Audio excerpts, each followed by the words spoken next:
What's up, everybody? In this video, I want to explain to you how to calculate your food costs. I know there can be a lot of confusion around this, but the truth is it's not that hard once you get it. So hopefully after this video, you'll get it. So the three most common mistakes that I see when it comes to calculating food costs is number one, that they're not calculating your food costs regularly. A lot of people do it when they first open the restaurant, and then that's about it. Or some people do it maybe once a year. Best case, you're at least doing it when you're doing menu changes, but ideally you're doing it regularly. That's the most common mistake I see.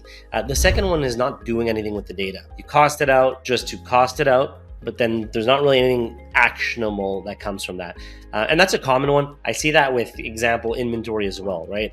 I see a lot of restaurateurs who will do inventory because they know it's important, but they don't really do anything with the data, right? It's kind of a checklist item that they get checked off, inventory is done, but then they don't make it actionable. So that's the second mistake I see, is not doing anything with the food costing data. And then number three is that they're doing things manually. And that's okay in the beginning. It's okay when you're on a tight budget. It's okay when you're just getting started, but technology exists for a reason, and we'll talk about that later today. So why should you calculate your food costs? I mean, ultimately, the top three reasons. Number one, it shows you how your business is actually doing, right? So I hear restaurateurs all the time tell me about how much they're making, but they're really just referring to the total revenue number, right? So most point of sale reports will send you that daily PMIX or the overall sales per day. And so most restaurateurs will be able to tell you, no problem, that on an average Friday, they make 10,000, and on an average Saturday, they make 18,000, right? So they'll be able to tell you that, but a lot harder of a time telling you how much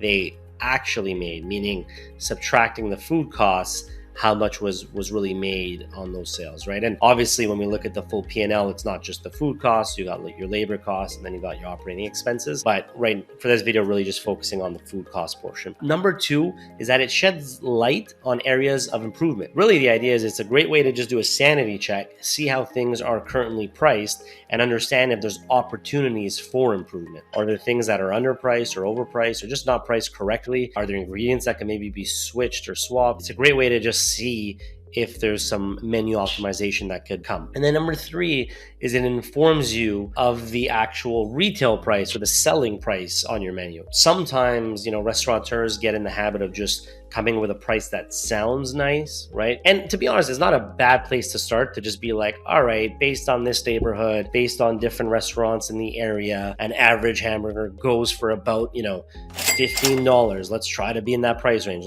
But I think that should be the secondary step, right? So it's a nice sanity check, right? So sometimes people say, don't even do that, just do your food costing, that's it, that's all. I think if you do both the food costing and kind of a sanity check and see what's happening in your area or in your city at the very least, you at least get a good kind of middle ground of what's a good price, right? So I recommend do the proper food costing, which I'll get into right after this. And then based on that, then look at maybe competitors or people in a similar target market and see if you're at least in the range, right? Because if the closest competitor is selling burgers for $12 and yours are at $25, something's off. Use that as a kind of check. So those are really the three main reasons why I think it's super important to calculate your food costs. So now the big question is, how do you calculate your food costs, right? So I'll start off with the simple one, which is really looking at it per serving. So if you're thinking about your menu, and this is what most people are comfortable with, is they're able to just break down the ingredients and figure out the cost, right? So a very simple example might be that we're making a pizza. And so we look at the cost of each ingredient, right? And I'll show you guys how to do this in an Excel sheet, but WISK does this automatically for you. But basically the idea is that you figure out, okay, we might have dough, we might have cheese, we might have sauce, maybe mushrooms, olives, pepperoni, you name it. And the idea is for every ingredient, you want to know how much is going on that serving, in this case, that pizza, and then you'll figure out the cost per serving for every ingredient. So as a very simple example, let's say it was 45 cents of dough, $1.99 of cheese, 44 cents of sauce, 40 cents of mushrooms, 15 cents of olives, and $1 in terms of pepperoni. Well, add that all up, and the total is $4.43. So what that tells us is that it costs us $4.43 to make this pizza dish, right? And so we might say, okay, well, based on that, what do we need to sell it at? And that's where you can divide that $4.43 by your ideal food cost percentage, right? So if your ideal food cost percentage is roughly 30%, you might say, okay, well, $4.43 divided by 0.30, and that'll give you $14.77. So that might tell you that for this pizza, it makes sense to sell it for about 15 bucks, and it's going to cost you about $4.43. That's the main way to calculate it. It's really take the total cost of that dish, and this was a simple one, it was pizza, but it could be a dish in terms of, okay, you have a piece of meat and a side of potatoes and a salad, right? So it's the same concept. You get the cost of this whole dish, and you want to divide it by your ideal food cost percentage, 25, 30, 35%, whatever it is. And then that'll give you your retail price. And then again, then it's maybe time to do a sanity check. And if people in your area are charging $25 for that same pizza, well, maybe 15 is a little too low, right? So that's why I say start off with the ideal food cost percentage formula. So you at least get like your real raw numbers to stay in business and to thrive and to make profit, and then adjust it based on maybe circumstances in your area. The next way is how to calculate your overall food cost percentage. So sometimes people confuse the two, right? They're interrelated, but one is really just understanding by menu item, and the other one is really understanding your overall food costs. So when you think of your P&L and you think about your beverage cost and food costs, and you might have labor costs and you might have operating expenses, well, now we're just kind of zooming in onto the food cost portion. So how do you figure out, or how do you calculate your food cost percentage? Well, it's simpler than most people think. All you're doing is saying, what's my beginning inventory value? In this case, for all the food items. You're adding your purchase costs, and then you're subtracting your ending inventory, right? So let me repeat that again. Beginning inventory value plus your purchases in cost, and then minus your ending inventory value, right? You divide that number by the total food sales, and that's what's going to give you the food cost percentage, right? So let's take a very simple example. If your restaurant inventory, you counted all your restaurant food inventory, whether it's on Excel, pen and paper, maybe WISK, so it'll be a lot faster and automated, but you count your inventory and you figure out that you have $10,000 worth of food inventory. Cool.